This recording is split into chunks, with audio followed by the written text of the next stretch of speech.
Broadcasting from the business capital of the world, this is the Podcast Business News Network. And welcome back, everybody. This gentleman generates so much interest in terms of what he's done, what he does. And I have to be honest with you, I'm kind of surprised. You know, it's one of those topics that we don't normally think about. We take it for granted as to what's being done, but it really does affect everything that we do in life, from transportation, living, our economy, and so much more. He is, without a doubt, our man of the year and a part of our Hall of Fame. He is an urban and regional planner, University of Pittsburgh, many years doing that, and so great to have Richard Golden Bickel Jr. back on the program. Hey, Richard, how are you doing today? Very good. Thank you. It's nice and sunny here. Just wish it was a little warmer. Got the same thing in New York, and about, I think it's like 27 degrees right now. What do you have there in Pennsylvania? Well, last night it was way down. I don't know what it is right now, but it's in the 20s, I think. I heard over the weekend where it dipped down very low here in the Northeast in West Hampton Beach, Long Island, New York. Now, I don't know if this is confirmed, but I heard it was minus 10. That's not the wind chill. And it was about 2 degrees in other areas. Crazy. That's the weather maps I saw in the local networks here. They showed temperatures on the East Coast, and those were the kind of figures they were showing, and they were not wind chills. Right. Yeah, I did a double take. and the crazy part is, even in Florida right now, they got snow in some areas. Oh, it's amazing. Yeah. You know, on a broader issue, I know this is, in some regards, part of urban planning. Any thoughts on what's going on in terms of the weather? Do you think that global warming has something to do with this? Well, it could be, but I guess another term for it would be climate change. And climate change can come from different weather patterns, from ice forming in different areas, like in the Arctic, that starts to melt and creates effects on the ocean currents. It can be very complicated, and when I hear about it on the news, I generally want to hear about it from communicators who can get these concepts out to the public. It does get complicated, well out of our wheelhouse, for sure. Let's talk about housing. We have somebody reached out at instantfeedbacksteve@gmail.com, and that's Andrew, who is in Oakland, California, and says, affordable housing remains a major issue, from Boston advancing multi-neighborhood projects to Connecticut, specifically West Hartford, approving income-restricted townhouses. And Andrew goes on to say here, what trends are you seeing in how cities are financing and strategizing affordable housing right now? Well, the concept of affordable housing is a relative term. There was a project on Nantucket for 156 units of affordable housing, and the neighborhood that they were going to be located in had houses going for $15 to $20 million, single-family homes on multiple acre lots. And so it's all relative. If these 156 units, I'm not sure what the price was, but it might have been up near $1 million for some of these homes, but they were viewed as a negative effect in that neighborhood. I guess there's so many things that go along with that. I know that in California they had a bill, I think it was called 79. Yeah. And basically overriding local zoning to allow more housing near high transit areas. What do you think are the opportunities and challenges that come with state level preempting the local zoning? Or is that a good idea just in general? Well, in Pennsylvania, that would be a negative factor for the politician who supports that. On the other hand, we have state and local government legislators and local officials realizing that they need some affordable housing or more affordable housing to balance their communities. If it's just a wealthy enclave, maybe they can get away with that. But if people can't move up within the community to different dwelling types or attract people into the community who are looking for different dwelling types and costs, then it can result in some stagnation and negative effects. What do you think? Let's say in a perfect world, we're able to construct somewhat affordable housing. And a lot of that's going on now. A lot of shopping centers being ripped up and they're putting in housing. Let's say in a perfect world, we have that. And it's actually somewhat affordable. There's going to be collateral challenges with that. What do you think those challenges in terms of priority order are? Is it the parking? Is it the congestion? Or more stores being built around it to support these, this new housing? What do you think of the priorities?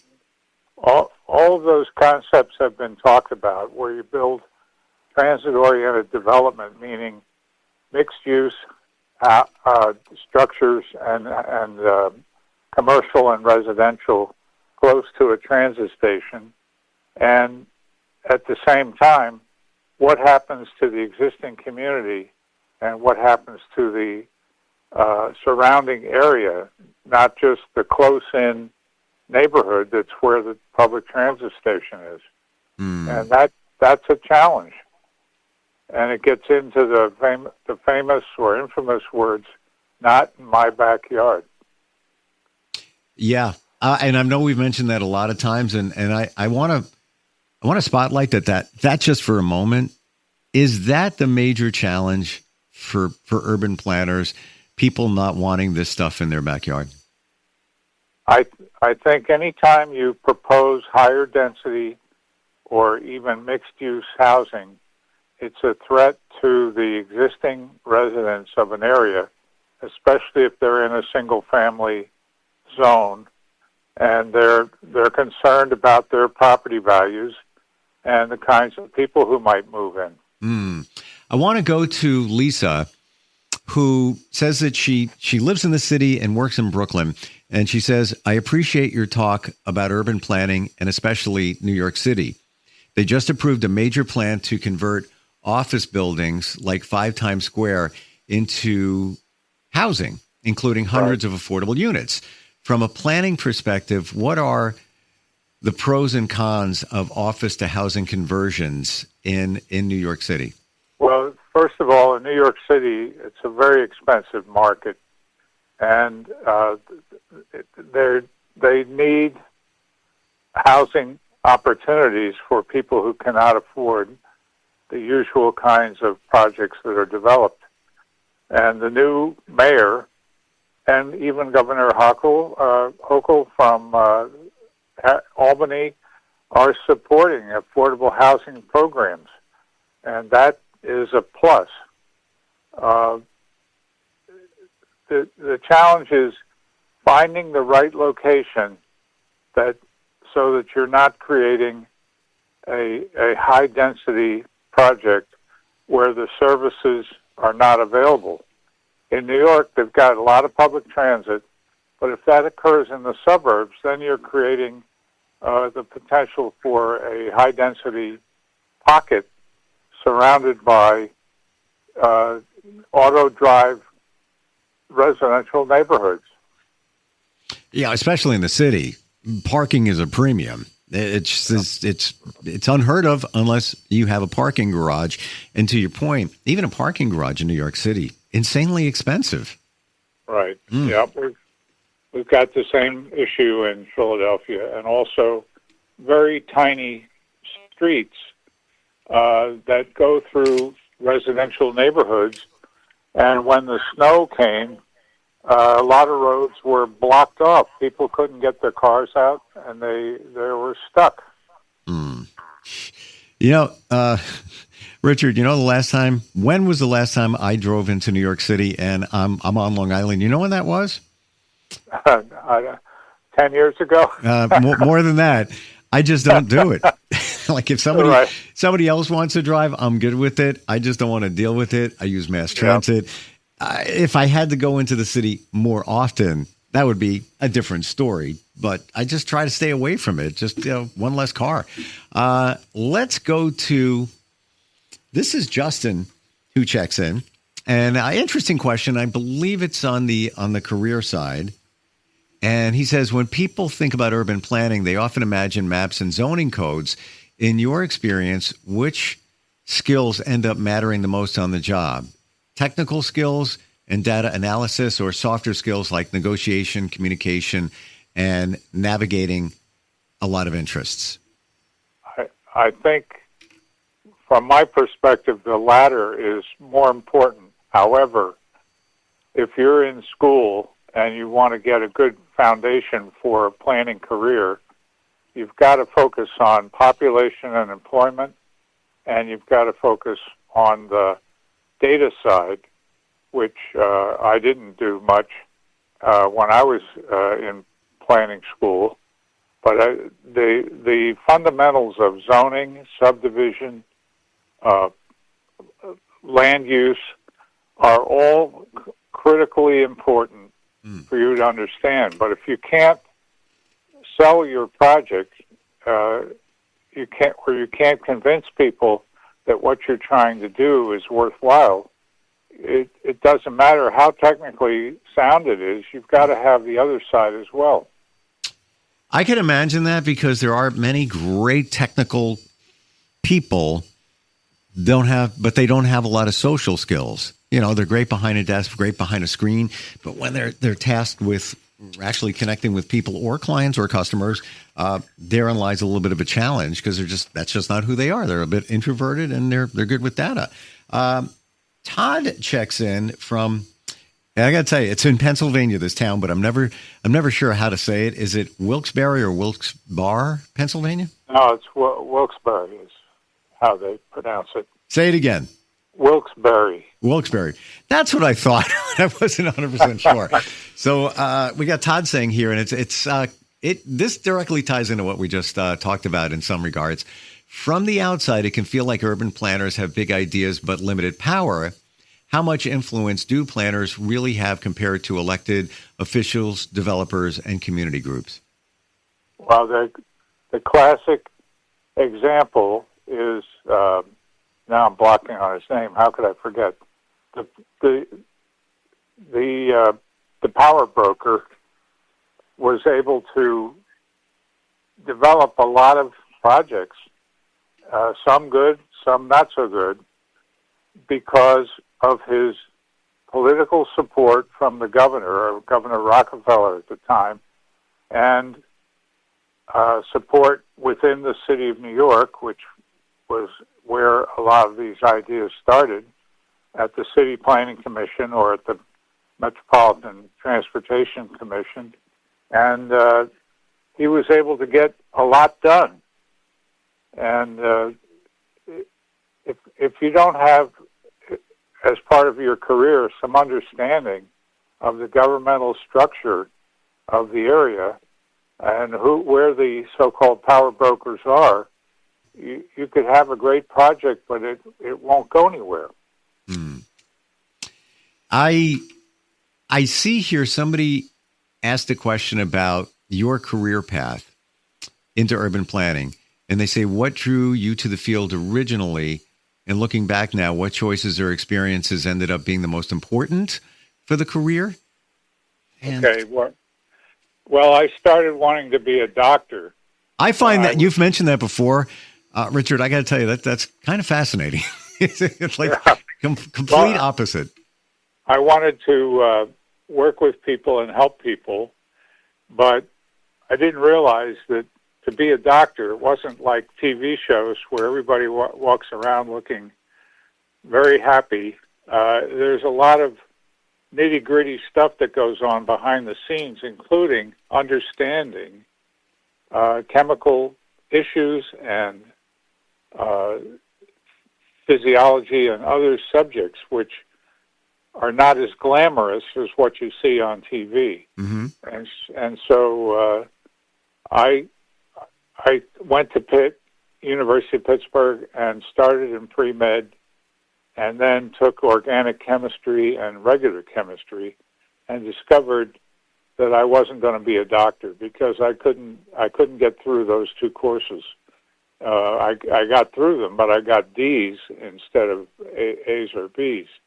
And so I looked around for a new career. I liked sociology and anthropology, and I liked the idea of using population and employment statistics to develop plans. And so I stayed at Pitt and went into the master's degree program at the planning school right down the street. And that's where I met a professor who taught the urban geography course in the undergraduate program. And she was very interesting, and she said, if you want to go further in this, you should stay at Pitt and get a master's degree and start your career with that background. Is there something you would have done different along the way? If I had known I was going to get into planning, I would have taken a few economic-related courses, economic development, perhaps a real estate course, but that I don't think was available at the time, because I just didn't know that those skills at that time were very critical for planners to understand. A lot of us will say that when we start something new, we have imposter syndrome, where you feel that, I don't know if I could do this, but I'm here. I'm going to give it a shot. I'm going to do it. At any point along the way, were you feeling any of that, especially in the beginning, and especially since you pivoted over from a different career into urban planning? Yeah, I began to feel like I was practicing without a license because I didn't have the skills in certain areas that I felt were necessary. And I remember not having taken an economics course at Pitt. I bought a book called Economics, written by a guy named Samuelson, and tried to read it through cover to cover to understand economic concepts, and that was critical to supplement your book learning education with the ability to understand what you need to get ahead in your career. What in your career as an urban planner, and even teaching, everything you've done, what stands out for you? Like if you scan your mind and the whole landscape, like almost like your plane flying over your career, what would be like a mountain or a building that stands up where, and I don't mean physically, hey, I worked on this particular building, but using that as a metaphor. What stands out for you that really resonates with you? A lot of people say, it should be your purpose in life. It should be, this is what I should be doing. What really stands out for you when you look back at all of that? As I've told you before, I think the fundamental approach to planning has to involve listening to people and what their needs are and what their concerns are. So you have to have that appreciation, and you don't have the ability to just walk in and say, hi, I'm a planner. This is what I want to do. Let me do it. You've got to have the art of friendly persuasion to overcome the NIMBY syndrome and get that to the YIMBY syndrome, yes, in my backyard, if possible. And so people skills and appreciation or empathy for what drives people are important for any planner to understand. It's Robert Moses. That's the name I was blocking on. Robert Moses could say, I want to build an expressway in this location, such as Greenwich Village, and he thought he could get away with it, but the neighborhood rose up in opposition, and so they blocked it. And in few cases was he blocked. He built expressways. In various places, he built parkways, and they're all out there today. He didn't like public transit that much, and he didn't want trucks on his parkways, and so he designed the bridges so that a bus could not fit underneath the overhead bridge, and that was a way to keep those buses out of the area. What do you think him as a developer? Would you say, yeah, I respect this guy. He had his little quirks, but overall he was quite the genius. Yeah, you have to respect him because he got a lot of things done, and planners probably have an image to many people as people who think a lot of ideas, but they don't get them done. And some of these ideas require cooperation among different agencies, among different governmental levels, and all those things are result in the dreaded 3 Ds: defer, defeat, delay. And so you've got to think about the area you're in, what the demographics of the area are occurring, and how you can influence that or support it rather than go against it. In a redevelopment area or an area that's experiencing decline, you're looking for projects that will be incentives to add development, and in an area that's booming, you might want to add some projects that diversify the community and not just have 100% wealth.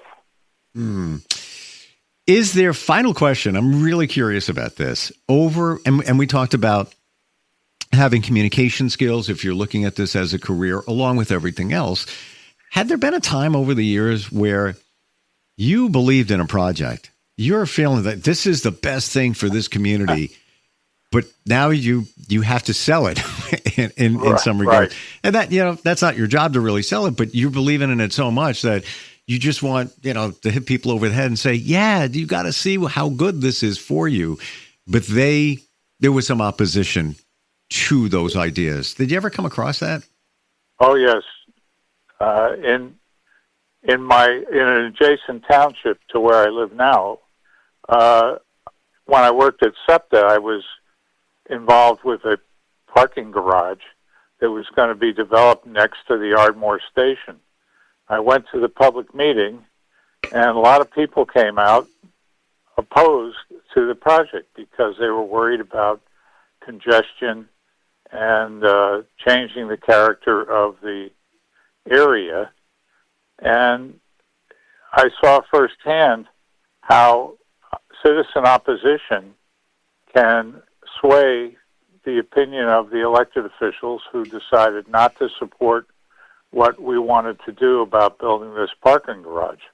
But here, this was in the 90s. Here, almost 30 years later, there is a parking garage being developed at the Ardmore station, and it's on an Amtrak and SEPTA line, and it's probably going to be very successful. So sometimes you come into an area and you propose something that's ahead of its time. And in this case, it took a long time for the area to catch up to what a planner had in mind.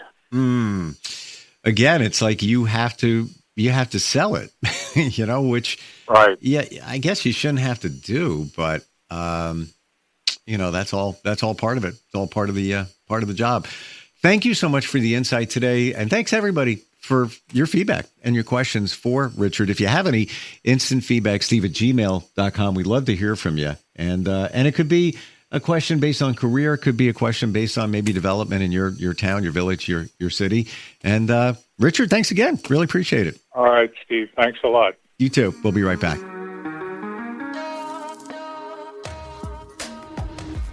Broadcasting from the business capital of the world, this is the Podcast Business News Network. Hi, this is Terry Crews, actor, former football player, game show host, father of 5, and all-around big dude. I'm also an expert on drama. I know all kinds of drama. There's the good kind that comes with having a house full of kids. There's the bad kind like season-ending injuries. There's the necessary kind like having an agent in Hollywood. And there's silly drama like the drama around my percolating pectorals. And then there's the drama you can skip. Skip the drama that comes with not having your high school diploma or equivalency. Find free adult education classes near you and finish your high school diploma. Visit finishyourdiploma.org. Or text diploma to 97779. Message and data rates may apply. Reply stop to opt out. That's diploma to 97779. And leave the drama to actors like me. Brought to you by the Dollar General Literacy Foundation and the Ad Council.